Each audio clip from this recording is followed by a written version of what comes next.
Okay, day 74, no Braverman, Brown, or Turi.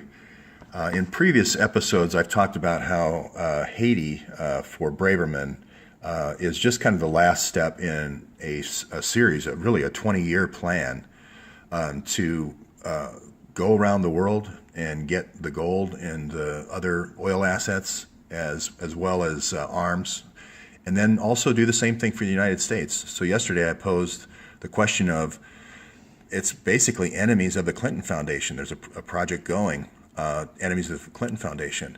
If you really want to look at it as a 1-2 punch, foreign policy, then domestic policy, Hillary's policy is really to first go around the world in a foreign policy as a Secretary of State, get all the gold and all the money, then become President of the United States, which is exactly what she tried to do, and use that to recreate the United States. So, I mean, if you can almost think of all this foreign policy stuff as a lead-in, just as a lead-in in order to really affect domestic policy, which is control.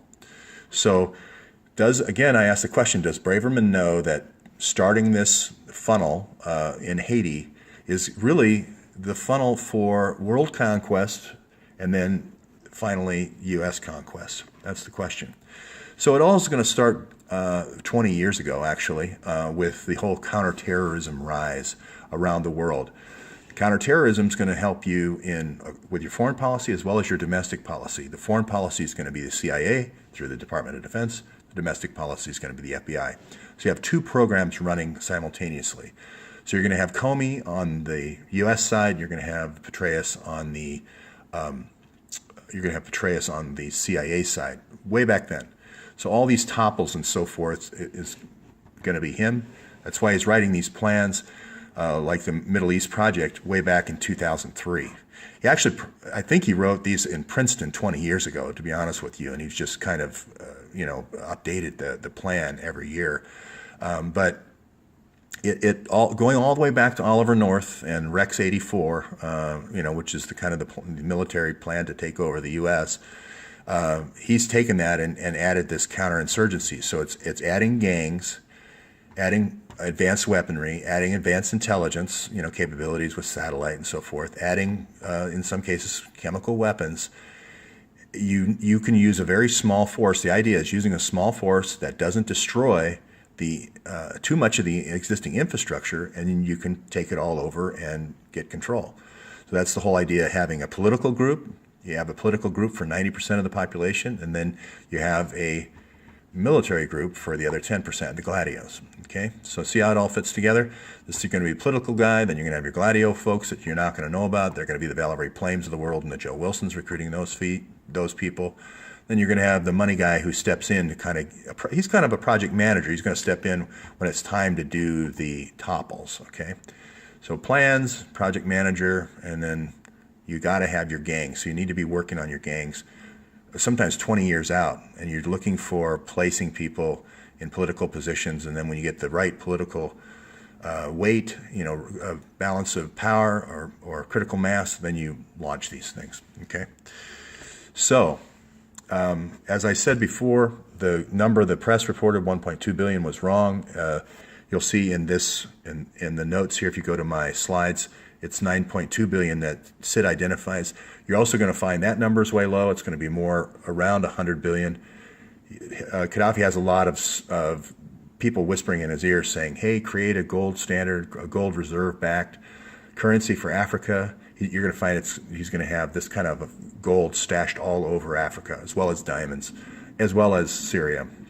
So that's why the NATO generals are going to be important, because you're going to need them to attack if you're not the president of the United States. So the cast, it's kind of Ocean's 11. This Justra cast that I keep going over, it's kind of like your Ocean's 11 cast.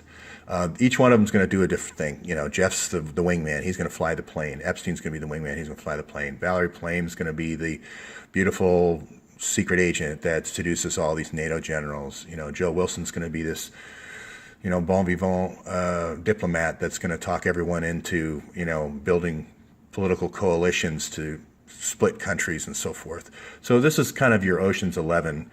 And here are the 1,100 donors that are going to be along for the ride, basically for the 20-year ride as we start taking these countries over. Okay, and they're going to show their appreciation for all these oil and gas plays, the longer term stuff. This group's going to be the longer term. This Ocean's 11 group is going to be the gold right away, short term group, and then they're going to show their appreciation for funneling it all back through the Clinton Foundation. So you're going to need these guys, bring in these exiles. You're going to have these kind of cast of characters waiting to go with the rubber stamps for the central bank and waiting to go with this rubber stamps for the oil assets. That's for the longer term play. Again, there's no surprises here. The guy who's running the show here, Mark Rich, this has been a 33-year pattern. So there's and he said, I took the cartel money, I bought Gaddafi oil with it, I put it in HSBC. I mean, like I said, it's very rare that you get that. You're going to need a cleanup man, a cleanup crew at the end for HSBC. That's going to be Comey and McCabe. And you're going to need a guy to deflect, to turn down the investigations when the heat starts coming on. This is kind of like buying the judge. If it was a local operation, this would be buying the judge. This would be paying off the local police, right? So, for anybody who doubts the importance of NATO in this, Sid can hire Delta Force, General Grange at Delta Force, and you get a lot of people on the ground. But without the NATO jets, these guys have all the laser pointers. And they have a helicopter they can fly in with these little small tanks. It's called air mech, or air mechanized warfare. So you fly in with a tank, and you put 7 tanks on the battlefield, and they're shooting this sarin gas or fentanyl-based, kind of incapacitating gas in front of ISIS, and basically they just roll whatever they want. Then they bring in the helicopters, take the tanks away, and you never knew that they were there. So, but Gaddafi has a big air force, and so does Syria. So that's why you're going to need Drumheller with CIA to get those NATO assets, make sure those NATO assets are in place. And Bouchard is going to be the NATO asset that he's been developing over a 20-year period, and that's why it was successful. That's why Syria was not successful, because they didn't have a Bouchard for Syria. They thought that sarin gas would fool Obama, and that's where they kind of made a mistake. So anyway, this is your Ocean's 11 crew here, and I'll keep developing that out. But the $250 billion, $56 billion goes all the way back to Senate Armed Services Committee 2003. That's really where these plans came about. And Soros and Brzezinski, that goes all the way back again. Right as soon as Clinton went in, they basically took his plan for breaking up Yugoslavia, and they made a plan for breaking up North Africa and the Middle East. And that's why Soros calls it the Project for North Africa and the Middle East. So not being cagey. So anyway, you're gonna develop all these oil assets here, You're going to have some oil rights for the pipeline here. You're going to have Syria, maybe some oil assets off the coast here, Golan Heights. You're going to have them all put it in HSBC, and you're going to have Comey watch it all. And you're going to see these transfers when they start buying gold. And when he starts moving this money around and he starts buying gold, you're going to see where it's going. So now all it is it's a cat and mouse game between the British and the French and the U.S. CIA. So, and CSIS a little bit from Canada. So that's where you're seeing this drama play out. Is the French and British are trying to hide the gold, and the Americans are trying to find it. So that's why these hidden donors are going to be so important, because it's going to basically unfold all the targets of the CIA operations, all the targets of NATO operations, and the French and British intelligence operations. So here's our CSIS asset.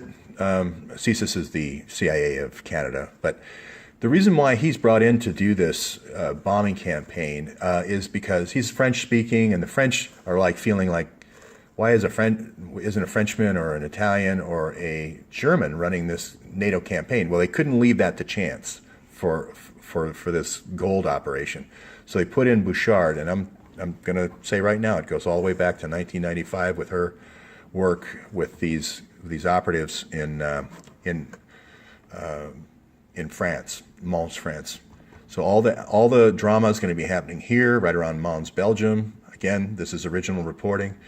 These projects are going to be, I'm not going to say how the Treasury Department paid for these, but Gladio B is for sure, and I don't know what the code names are for Gladio C and D.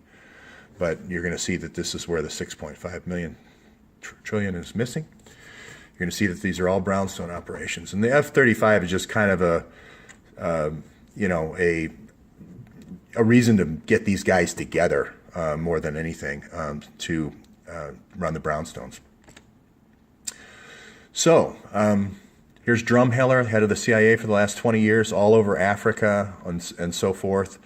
And like I said, your guy running the brownstones, he's going to be running the brownstones with his helicopter in New Mexico for Sinaloa. He's going to be running for the NATO guys. He's going to be running it out of Paris and in that area, Mons, Strasbourg. And then for the Africans, he's going to be, and Middle East, he's going to be running it out of Little St. James. So I'm going to leave it there. I'm going to talk in the, I'm just saying that proof is catching up. You know, you've got a lot of great reporters like Mazzetti from the New York Times and Eric Schmidt from the New York Times that they're getting leaks now from the various intelligence agencies. And so this story just gets better as this comes out, as well as retired FBI and retired CIA and active FBI. The key here is Hillary. The pattern is Hillary just basically recreates whatever George Bush created. So this was Project for a New American Century. She creates things called CNAS, but it's basically a think tank to say, "Wow, you're brilliant." You know, every time you do something in foreign policy, "Wow, you're brilliant." If Trump's smart, he'll create his own a think tank to say, you know, you're great. So, and I'll do another film this afternoon talking about how now this project of infiltrating in the U.S., all the pieces have been put in place. You're going to find Paula Broadwell as part of this JTTF. It's just David Petraeus all over again with his counterinsurgency. And now the target of the counterinsurgency is going to be the FBI. Okay, so this is the first step was getting all of the agents with the quid pro quos in place for foreign operations. Now you're going to see what you're going to see unfolding is the FBI being infiltrated in the U.S. Okay, that's it for right now.